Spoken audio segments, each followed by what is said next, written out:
The morning sun spilled through the windows of Westbrook Community College as students hurried across campus. Among them moved a figure few noticed, a middle-aged woman with graying hair tied back in a simple bun, pushing her cleaning cart between classrooms. This was Lynn, the evening custodian who had worked at the college for almost 12 years. At 47, Lynn's hands told a story the students rushing past never bothered to read. They were workers' hands, slightly bent from years of gripping mops and scrubbing brushes. But they were also marked by something else. Her fingers were long and graceful, with a certain deliberate way of moving that seemed out of place with her worn uniform and practical shoes. "Excuse me," mumbled a young man as he brushed past. Not even looking up from his phone, Lynn stepped aside, used to being invisible. She smiled anyway, though no one was watching to notice. "Good morning, Miss Lynn," called out a cheerful voice. It was Dr. Park, one of the few professors who actually knew her name. "Beautiful day, isn't it?" "Yes, very nice," Lynn replied with a slight accent, her face brightening momentarily. These small connections were rare treasures in her day. As she cleaned the hallway outside the music department, Lynn paused near an open practice room door. Inside, a student struggled with a piece she recognized immediately, Debussy's Clair de Lune. The young woman hit a wrong note and groaned in frustration. Lynn's fingers twitched slightly at her side, unconsciously moving in the correct pattern. She had played this piece hundreds of times, though not a single person at Westbrook knew that. To them, she was just the quiet cleaning lady who spoke little and kept the bathroom spotless. What they couldn't see was the life she'd lived before coming to America. They couldn't see the small apartment in Shanghai where her mother had placed her in front of an old upright piano at age 4. They didn't know about the long hours at the Shanghai Conservatory, where she had once been considered a rising star, a girl whose fingers could make audiences weep with the emotional depth of her playing. "You're doing it all wrong," a sharp voice said from inside the practice room. Lynn recognized Professor Huang, the demanding piano instructor whose reputation for perfectionism made students tremble. "Your playing is technically correct but empty. There's no feeling. Do you understand what Debussy was trying to capture here? This is moonlight on water, it should shimmer." Lynn continued mopping but moved slower, listening. "I don't know what else to do," the student said, her voice cracking slightly. "I've been practicing for weeks." "Perhaps this piece is beyond your capabilities," Professor Huang sighed. "We can select something simpler for your recital next month." The girl's disappointment was almost tangible. Lynn heard the shuffle of sheet music being gathered, and she quickly resumed her work, moving down the hall before they emerged. During her lunch break, Lynn sat alone in the staff room, eating the simple meal she'd prepared at home. The television in the corner was tuned to a news channel where a reporter was interviewing a famous pianist who would be performing at the college's upcoming Spring Arts Festival. "We're delighted to welcome the renowned Anton Belmont to our studio today," the reporter was saying. "Mr. Belmont will be headlining Westbrook College's annual festival next week in a rare public appearance." Lynn looked up, her chopsticks pausing halfway to her mouth. The camera panned to a distinguished-looking man with silver hair. "It's wonderful to be here," Belmont said with a practiced smile. "I'm particularly looking forward to performing Rachmaninoff's Second Piano Concerto. It's a piece that demands everything from a performer: technical skill, emotional depth, and physical stamina." Lynn's hand trembled slightly. Rachmaninoff's Second, the piece she had been preparing for her final conservatory recital, the performance that never happened because her father had fallen ill, forcing her to abandon her studies and take a factory job to help support the family. That had been the beginning of the end of her musical dreams. When her shift ended that evening, most of the campus had emptied. This was Lynn's favorite time, the quiet hours when she could move through the buildings without feeling like a ghost to be avoided or an obstacle in someone's path.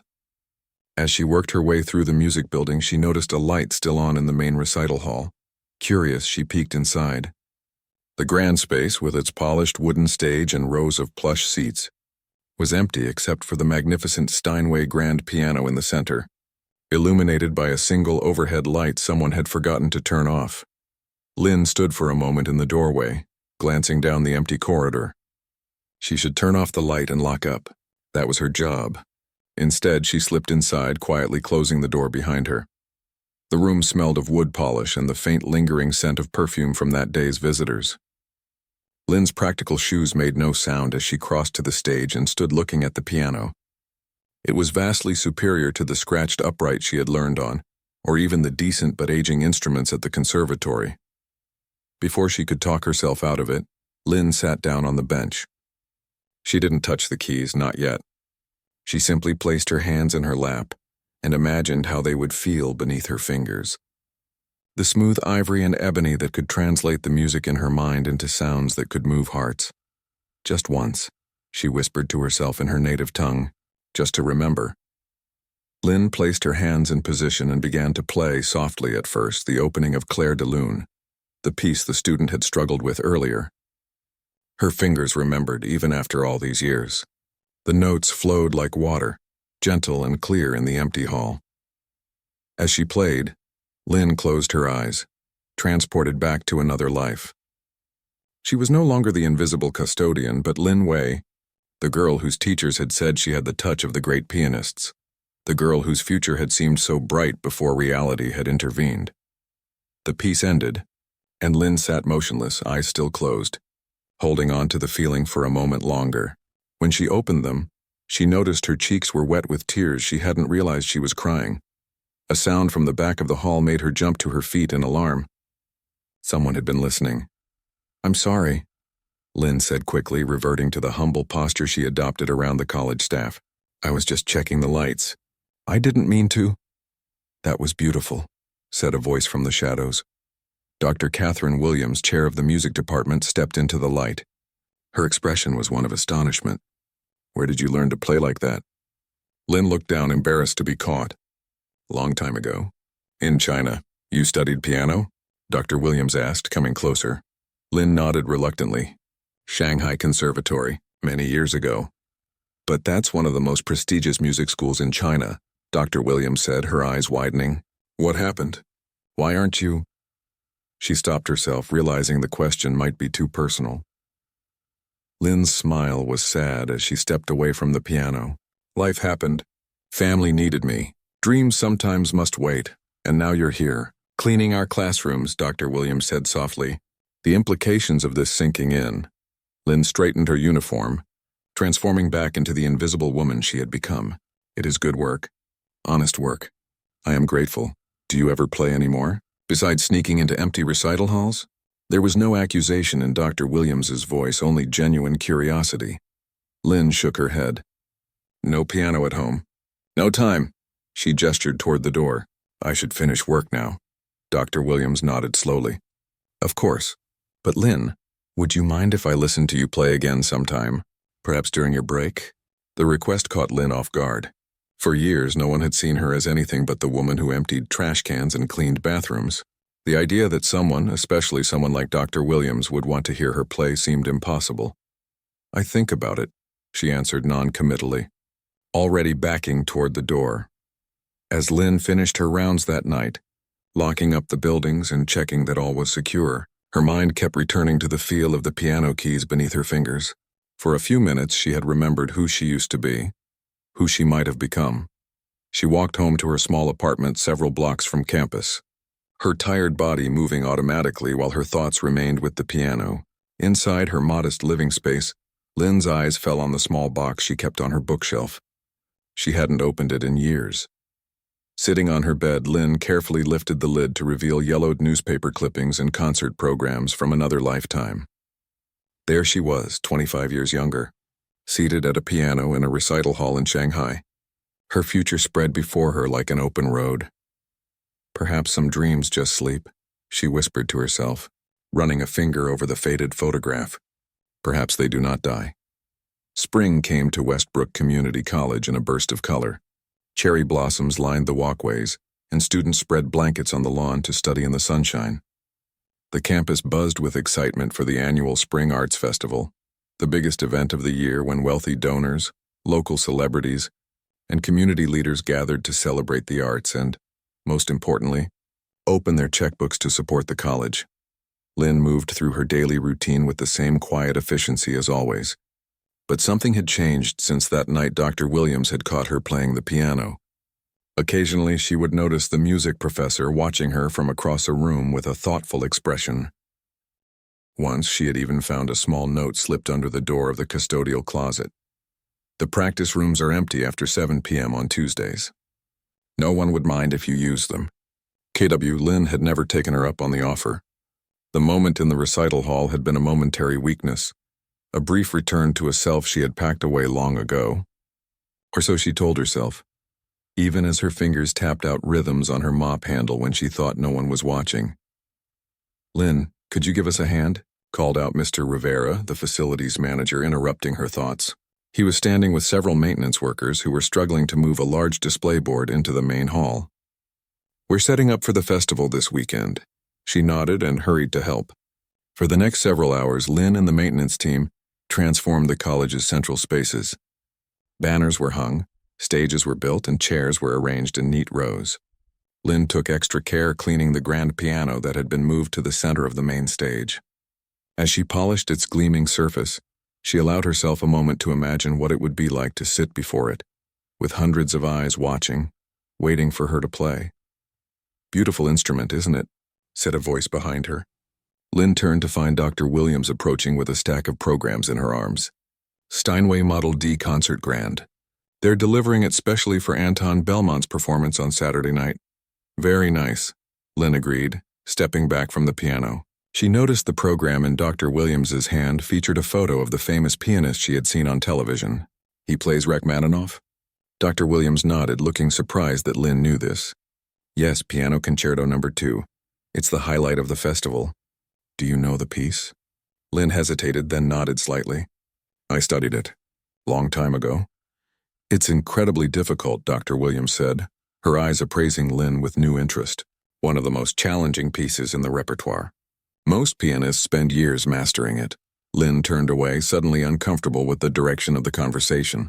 "I should finish cleaning. Much work to do before festival." The next few days passed in a blur of activity. Lynn worked longer hours than usual, helping prepare the campus for the hundreds of guests who would arrive. She overheard excited chatter about Anton Belmont's performance, how tickets had sold out within hours, how the president of the college had personally picked him up from the airport, how he had demanded specific lighting and temperature conditions for his performance. On Friday afternoon, Lynn was mopping the floor near the music department offices when she noticed unusual activity. Several people were rushing in and out, their faces tense with worry. Dr. Williams stood in the doorway of her office, phone pressed to her ear, her normally calm demeanor replaced by visible distress. "What do you mean he's in surgery? The performance is tomorrow," she was saying, her voice strained. "No, of course his health comes first, but—" She paused, listening to the person on the other end. "Yes, I understand. Please give him our best wishes for a speedy recovery." She ended the call and leaned against the doorframe, closing her eyes briefly. Professor Huang approached her quickly. "What's happened?" "Anton Belmont was just rushed into emergency surgery for appendicitis," Dr. Williams replied, her voice hollow. "He won't be performing tomorrow night." The news spread through the department like wildfire. Lynn continued her work, moving quietly around the increasingly panicked staff members who barely registered her presence. "We can't cancel the performance," said Dean Thomas, who had joined the gathering crisis meeting in the hallway. "The donors are expecting a world-class pianist playing Rachmaninoff. It's been advertised for months. Who can we get on less than 24 hours' notice?" Professor Huang asked, throwing his hands up in frustration. "Every professional pianist is already booked this time of year. What about one of our faculty?" suggested Dean Thomas. Professor Huang shook his head firmly. "With all due respect to our talented staff, Rachmaninoff's second is not something you can prepare overnight. It takes months of practice even for accomplished pianists." As the conversation continued, Lynn finished mopping the floor and moved her cart down the hall. She could still hear their voices as they desperately called contacts and former students, searching for someone, anyone who could step in to save the performance.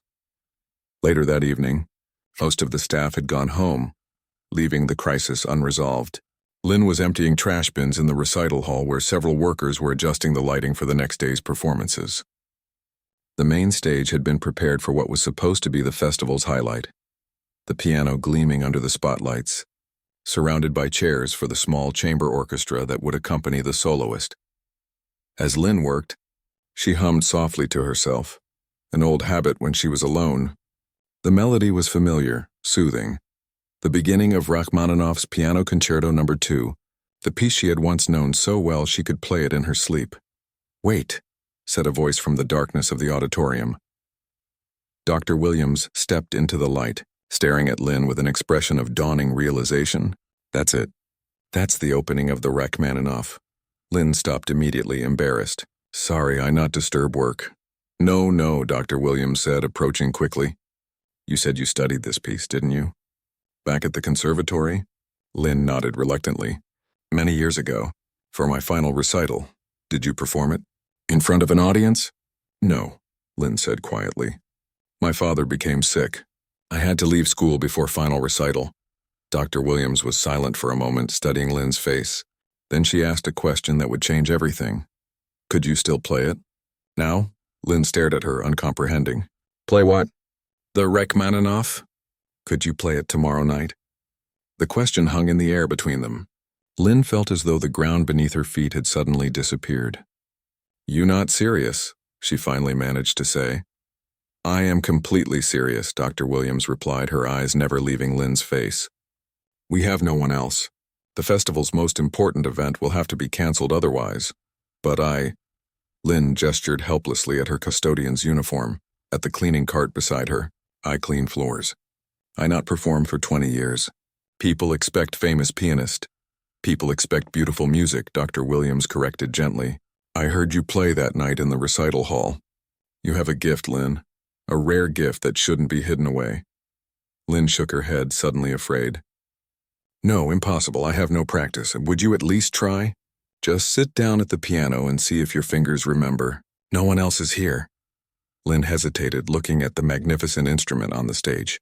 Her heart pounded in her chest. The idea was absurd, terrifying, and yet something inside her whispered to try, just to know if she could still do it after all these years. 5 minutes, she said finally. "I try for 5 minutes. Then we forget this crazy idea." Dr. Williams nodded, relief washing over her face. "That's all I ask." Lynn set down her cleaning supplies and slowly walked onto the stage.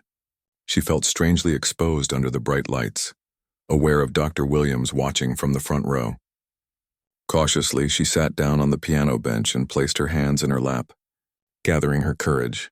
Then, before she could talk herself out of it, she positioned her hands over the keys and began to play the opening chords of Rachmaninoff's Second Piano Concerto, those famous, bell-like chords that build in intensity, setting the stage for one of classical music's most beloved works. At first, her fingers felt stiff and uncooperative. She missed notes, fumbled transitions, but as she continued to play, something remarkable happened. Her muscle memory awakened, fingers finding their way across the keys as if guided by an invisible force. The music that had lived inside her for decades came pouring out, not perfect, but alive with emotion and understanding. Lynn lost track of time as she played, forgetting Dr. Williams, forgetting the festival, forgetting everything except the conversation between her hands and the piano. When she finally stopped, breathless and slightly disoriented, she looked up to find not just Dr. Williams watching, but Dean Thomas and Professor Huang as well. They had entered silently during her playing, drawn by the music. For a long moment, no one spoke. Then Professor Huang cleared his throat. "It's rough," he said, his critical ear unable to ignore the technical flaws. "But the foundation is there, with intensive practice tonight and tomorrow morning." He left the sentence unfinished, looking at Dr. Williams. "Will you do it, Lynn?" Dr. Williams asked quietly. "Will you perform tomorrow night?" Lynn looked at her hands, still resting on the keys. These hands that had cleaned and scrubbed for years, that had given up their dreams for duty and survival. Was it possible they could still create something beautiful enough to share? "If I fail," she said slowly, "everyone will laugh. The college will look foolish. If you succeed," countered Dean Thomas, "it will be the most memorable performance in festival history." Lynn took a deep breath, making the most impulsive decision she had made in 20 years. "I will try," she said simply, and with those 3 words, Lynn set herself on a path that would forever change how the world saw her and how she saw herself. The night before the festival was the longest of Lynn's life. After her impromptu audition, Dr. Williams had quickly arranged for her to have access to the piano until midnight. Professor Huang had surprised everyone by offering to stay and work with her, his critical ear suddenly becoming an unexpected gift as he helped her navigate the challenging sections of the concerto. "Your left hand is weak in the third movement," he told her bluntly. "Again, focus on the rhythm." Lynn had played until her fingers cramped and her shoulders ached, then played some more. 20 years of dormant muscle memory slowly awakened as the hours passed. By the time security asked them to leave the building, Lynn felt both exhausted and strangely alive, as though a part of her that had been sleeping for decades had finally opened its eyes. Walking home in the darkness, Lynn's mind raced with doubts. What had she agreed to? Tomorrow evening, she would sit before hundreds of people, including the college president, wealthy donors, and music critics, and attempt to play one of the most challenging pieces in the classical repertoire after 2 decades without practice. The absurdity of it made her laugh out loud, a sharp sound in the quiet street that startled even herself. In her small apartment, Lynn couldn't sleep. She sat at her kitchen table, fingers moving across its surface, silently practicing passages that had given her trouble. The old digital alarm clock on her nightstand showed 3:17 a.m. when she finally crawled into bed, only to lie awake staring at the ceiling. Morning came too soon. Lynn moved through her apartment in a daze, making tea with shaking hands. For the first time in 12 years, she called in sick to work. Mr. Rivera had sounded confused on the phone. Lynn had never missed a day, not even when she'd had the flu last winter. "You sure you're okay?" he'd asked, genuine concern in his voice. "Yes. Just need rest," she'd replied, guilt gnawing at her for the half-truth. How could she explain what was really happening? At 10 a.m. there was a knock at her door. Lynn opened it to find Dr. Williams standing there with a garment bag and a determined expression. "I thought you might need something to wear tonight," she said by way of greeting. "May I come in?" Lynn stepped aside wordlessly, suddenly conscious of her small, sparse apartment. There were no family photos on the walls, no mementos of a life fully lived, just the bare necessities of someone who had been existing, not living. Dr. Williams noticed the box of conservatory memorabilia open on the table but said nothing about it. Instead, she hung the garment bag on the back of the door and turned to Lynn. "How are you feeling?" she asked. Lynn shrugged, unable to find the right words in English or her native language. "Scared," she finally admitted. "Maybe this is a crazy idea." Dr. Williams sat down at the small table. "Probably," she agreed with unexpected candor.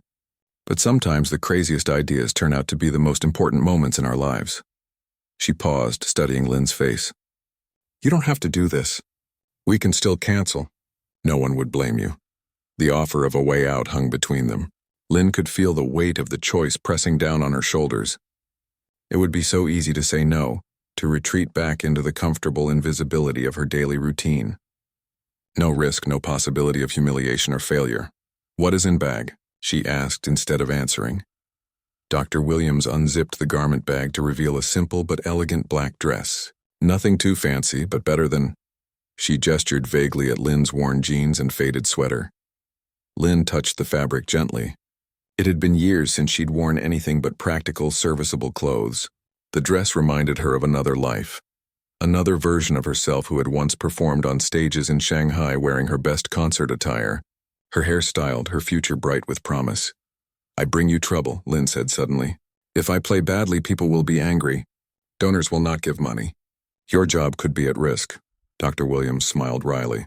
"Probably. But I've been teaching music for 25 years, and I know something special when I hear it.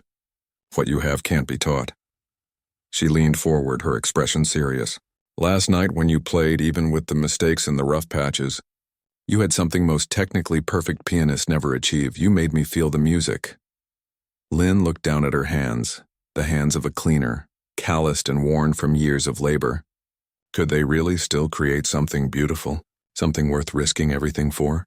"I need more practice," she said finally. Few hours before performance, Dr. Williams's face broke into a relieved smile. "I've arranged for the small practice room behind the stage to be available all day. No one will disturb you there." She stood up, clearly sensing Lynn had made her decision. "The performance is at 7:30. Can you be there by 6 p.m.?" Lynn nodded, a strange calm settling over her now that the decision was made. I will be there. After Dr. Williams left, Lynn changed clothes and headed to the college. The campus was transformed from its usual academic atmosphere into a festive celebration of the arts. Temporary galleries displayed student artwork. Small stages featured dance performances and theatrical scenes, and the air was filled with music from various ensembles performing throughout the grounds. No one paid attention to Lynn as she slipped through the crowds.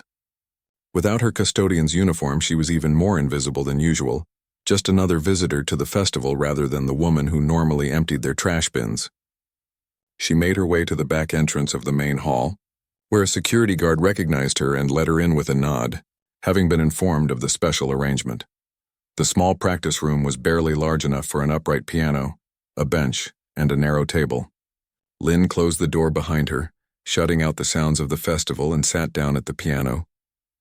For the next several hours, she played through the concerto again and again, focusing on the troublesome passages Professor Huang had identified. Time slipped away as she worked. The piece had always felt like a journey to her, beginning in darkness with those tolling bell-like chords, moving through struggle and conflict, and ultimately arriving at a place of triumph and light. It mirrored her own life in ways she had never considered before. A knock on the door startled her. Professor Huang entered without waiting for a response, his face unreadable. "How is it going?" he asked, dispensing with pleasantries. Lynn flexed her tired fingers. "Better, I think." "Play the second movement transition," he instructed.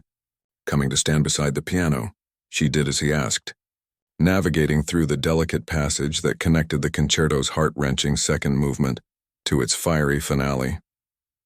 Professor Huang nodded slightly, the closest thing to approval she had seen from him. "Remember to breathe there. You're rushing because you're tense." He checked his watch. "It's 5:30, you should get ready." Dr. Williams left the dress in the green room. The reality of what was about to happen suddenly hit Lynn with full force. In 2 hours, she would be performing on the main stage. "I don't know if I can do this," she whispered. Professor Huang, normally so severe, surprised her with a gentle response.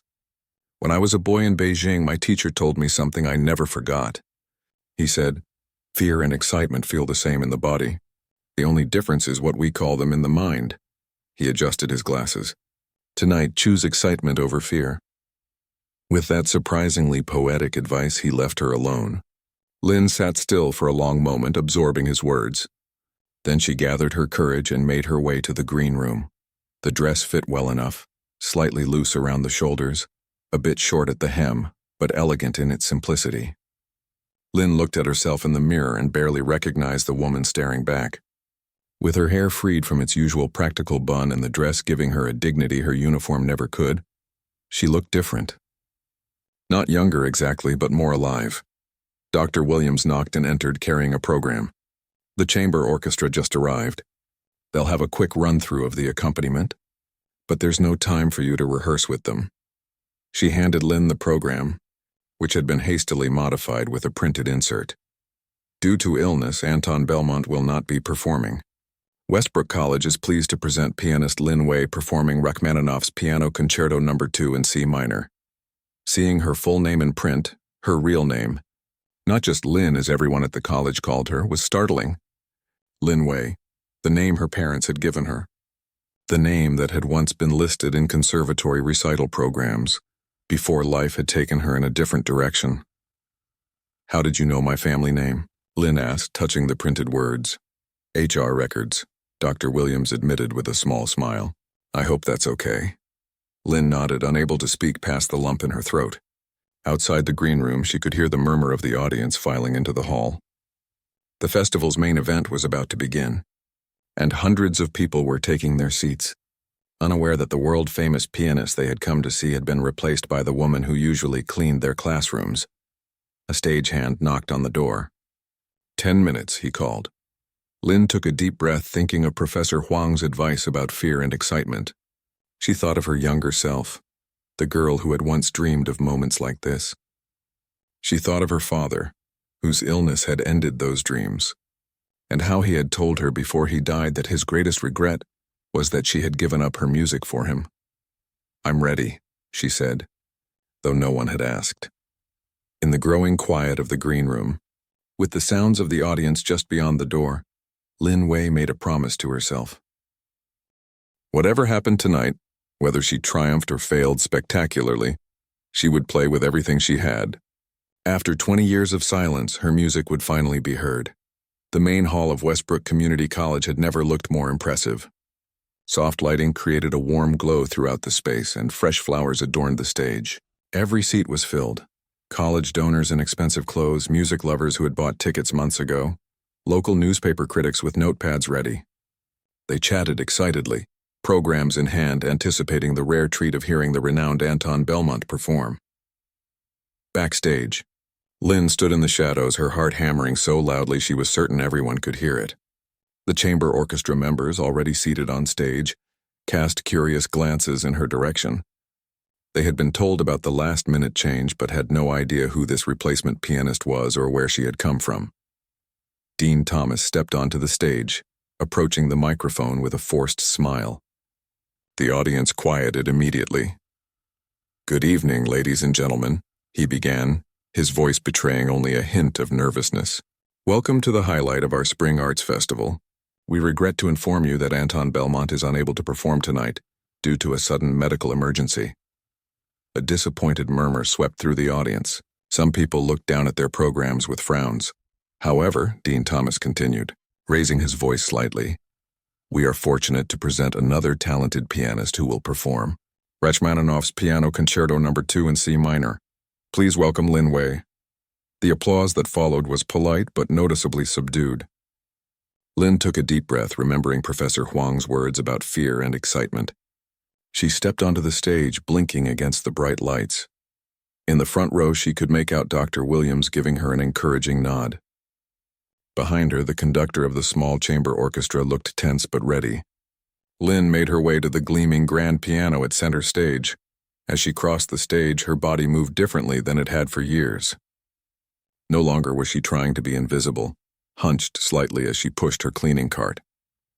Instead, she walked with purpose, with dignity, the walk of a performer approaching her instrument. When she reached the piano and took her seat, adjusting the bench slightly, she heard it, the first whisper of confusion from the audience. "Who is she?" someone asked loudly. "Never heard of her," came another voice, then more disturbing. "Isn't that the cleaning lady?" Lin froze, her hands hovering above the keys. A student in the third row was pointing at her, recognition dawning on his face. "That's the janitor! She cleans our building."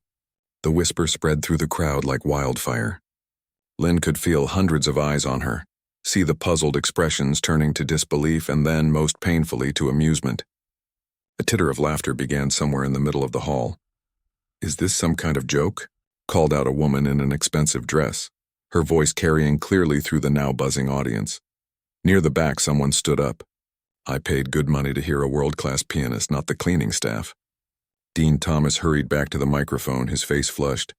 "Ladies and gentlemen, please. Ms. Wei is a trained classical pianist with a background from the Shanghai Conservatory. We ask for your patience and respect." But the damage was done. The audience was restless, some people whispering behind their hands, others laughing openly. A few began gathering their belongings, clearly intending to leave. In the front row, Lin could see the college president leaning over to whisper urgently to a board member, his face a mask of barely controlled panic. This was supposed to be the night when wealthy donors opened their checkbooks to support the college's arts program. Instead, it was quickly becoming a disaster. Lin sat frozen at the piano, her hands now resting in her lap. The dress that had made her feel elegant backstage now seemed like a pathetic disguise. Who was she fooling? She was the woman who cleaned toilets and emptied trash, not someone who belonged on this stage. 20 years of doubts and regrets crashed over her like a wave. She thought of her father's sacrifice, of the dreams she had packed away, of the life that might have been hers. She thought of her small apartment with its lone box of memories, evidence of a path abandoned. For one terrible moment, Lin considered standing up and walking off the stage. It would be so easy to disappear back into invisibility, to return to the safety of her routine. No one would blame her. They would probably be relieved. But then, through the haze of humiliation, she caught Dr. Williams's eye. The music professor wasn't smiling now, but her gaze was steady, unflinching. She gave Lin a single, almost imperceptible nod, Not of encouragement this time, but of understanding. Whatever Lynn chose to do next, Dr. Williams would respect her decision. Something shifted inside Lynn in that moment. She remembered why she had first fallen in love with the piano as a child. It hadn't been for applause or recognition. It had been for the music itself, for the way it could express what words could not, for how it could transform pain into beauty. Lynn closed her eyes, shutting out the whispering audience, the disapproving stares, the barely concealed laughter.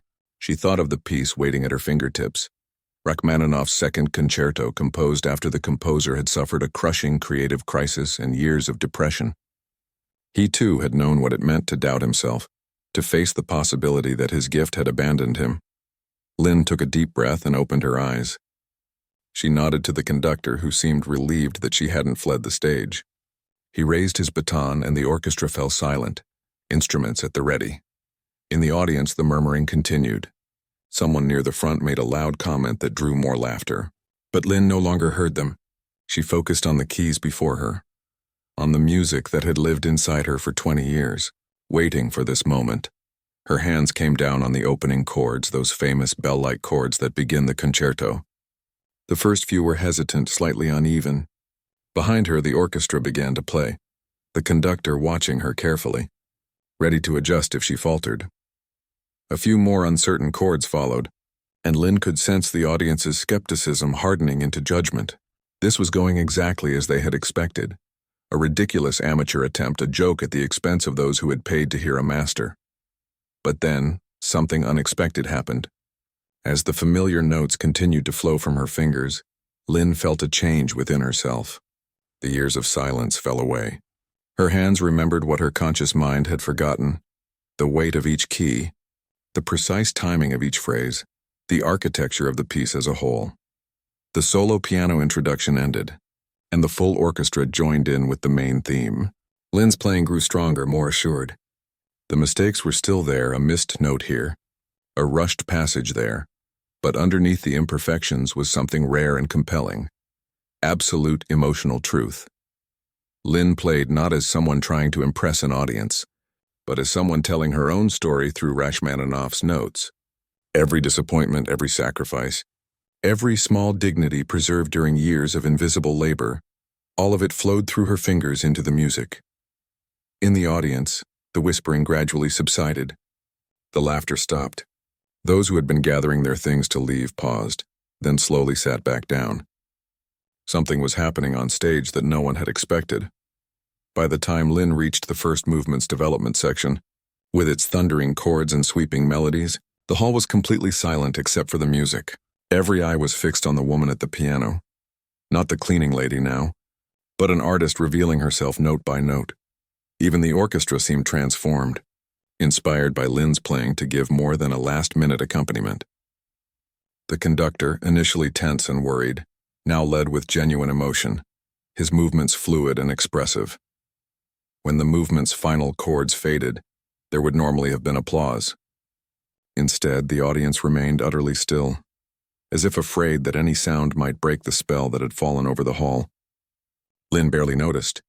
She was already preparing for the second movement, with its achingly beautiful melody that had always reminded her of a love letter to a life not lived. As she began to play those tender opening notes, Lynn caught a glimpse of faces in the audience. Gone was the mockery, the disbelief, the judgment. In their place was something she had never expected to see directed at her: rapt attention. Some people leaned forward in their seats. Others had their eyes closed, immersed in the music. In the front row, a well-dressed older woman was quietly crying. Lynn's confidence grew with each passing moment. The years of playing this piece in her mind, of imagining her fingers on keys when they were actually scrubbing floors, had preserved the music within her better than she had known. Her technique was far from perfect. 2 decades of callous building work had reduced some of her former dexterity, but what she lacked in technical precision, she made up for in emotional power. By the time she reached the second movement's soulful climax, Lynn was no longer playing for the audience or even for herself. She was playing for the music, for Rachmaninoff's triumph over his own demons, for everyone who had ever set aside a dream only to find it waiting, patient and unchanged years later. In that moment, Linway was exactly where she was meant to be. Not invisible, not silent, but fully present and heard at last. As the movement drew to its gentle close, linking seamlessly to the energetic finale that would follow, a single tear slid down Lynn's cheek. But it wasn't a tear of sadness or even of joy. It was a tear of recognition, of finally being seen for who she truly was. Beneath the uniform and the silence and the years of careful self-erasure, the woman who had entered the stage to mockery was gone. In her place sat a pianist whose music had the power to move hearts. And as Lynn's hands prepared for the concerto's triumphant final movement, the audience leaned forward as one, breathlessly waiting to hear what would come next. The third movement of Rachmaninoff's Piano Concerto No. 2 begins with a quickening of the pulse, a surge of energy after the heartbreak of the second movement. As Lynn's fingers flew into these opening notes, something remarkable happened. Her body, which had spent 20 years bent over mops and cleaning supplies, now swayed with the music as naturally as a willow in the wind. The technical challenges of the final movement were immense. Rapid runs, complex rhythms, and thundering chords demanded everything a pianist could give.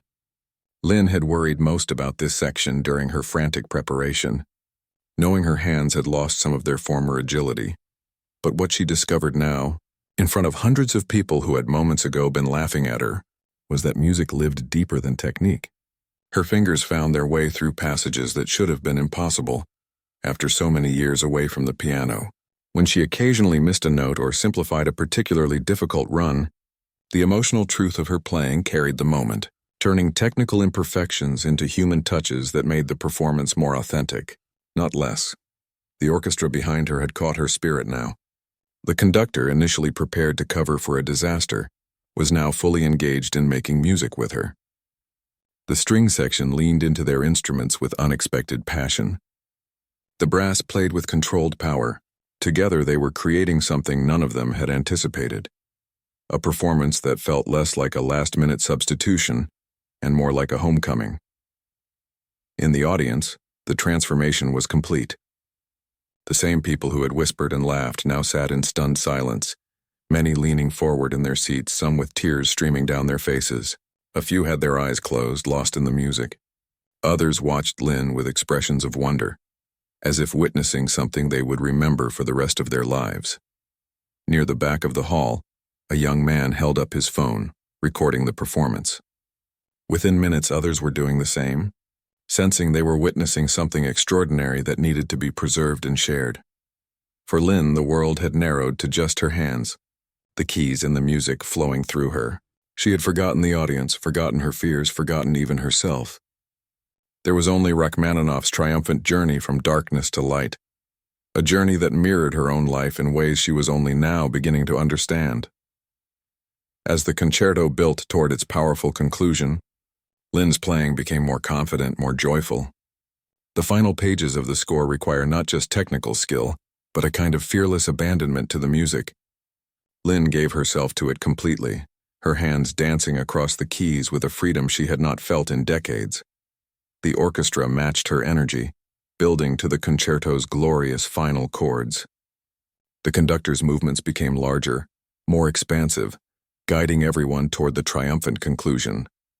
When the final notes rang out, piano and orchestra united in a resounding affirmation. The sound filled the hall like sunlight breaking through clouds after a storm. For 3 heartbeats after the music ended, absolute silence reigned.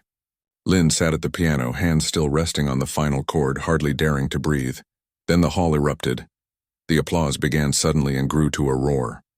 People leapt to their feet, some shouting, "Bravo!" Others were wiping tears from their eyes even as they clapped. The college president, who had looked horrified when Lynn first took the stage, was now standing and applauding with genuine enthusiasm. Lynn remained seated at the piano, momentarily unable to move.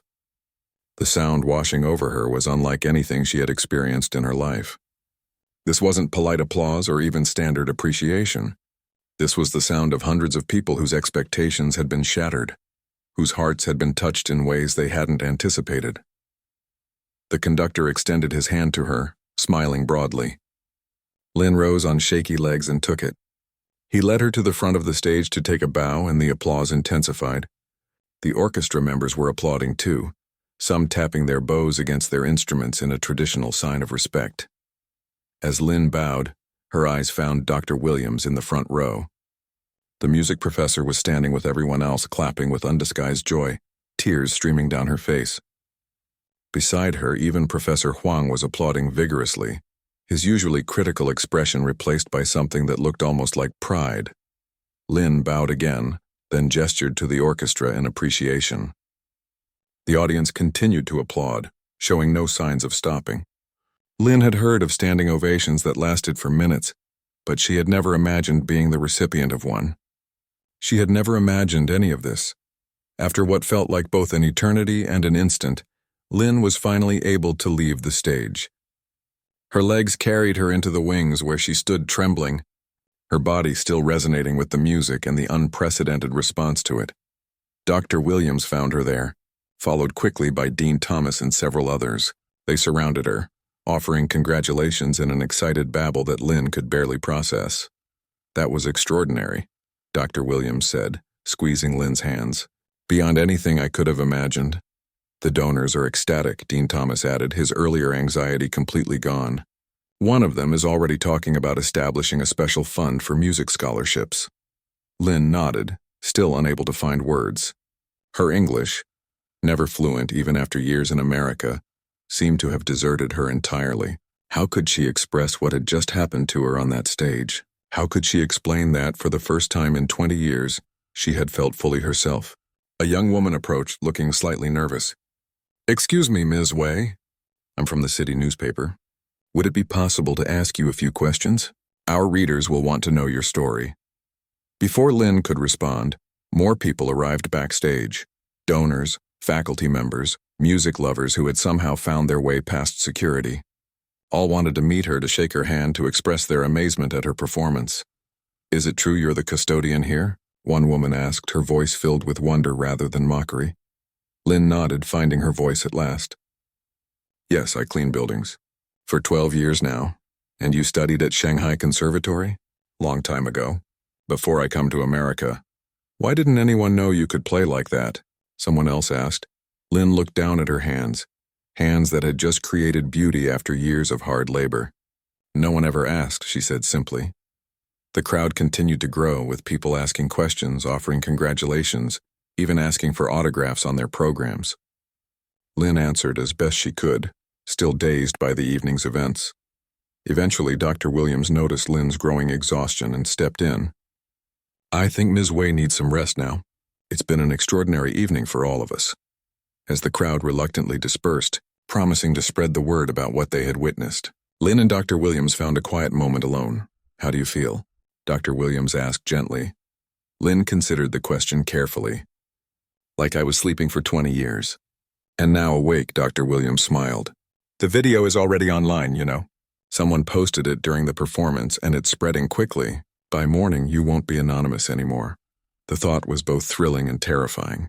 Lynn had grown accustomed to invisibility, to moving through life unnoticed. What would it mean to be seen, truly seen, after all this time? "What happens now?" Lynn asked, the question encompassing far more than just the immediate future. "That depends on what you want," Dr. Williams replied. "But I think you'll have options that weren't there yesterday." Later that night, Lynn walked home alone, declining offers of rides from her new admirers.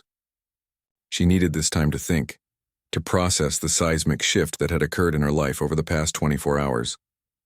The streets were quiet, with only the occasional car passing by. Lynn looked up at the stars bright in the clear night sky and felt a strange sense of peace settling over her. For the first time in years, her future felt open, unwritten. When she reached her apartment, Lynn was surprised to find Mr. Rivera, the facilities manager, waiting outside her door. "I saw it online," he said, his usual gruff manner softened by genuine emotion. "My wife showed me the video. She was crying." "We had no idea, Lynn." Lynn smiled, touched by his presence. "I not know myself if I could still play." "Will you keep working at the college?" he asked. After this, it was a question Lynn hadn't had time to consider. Would she return to her mop and cleaning cart on Monday morning? Would she put on her uniform and go back to being invisible? "I don't know yet," she answered honestly. Mr. Rivera nodded in understanding. "Whatever you decide, I'm proud to know you. He extended his hand, offering her something. This was delivered to the maintenance office for you. Someone must have known where to find you.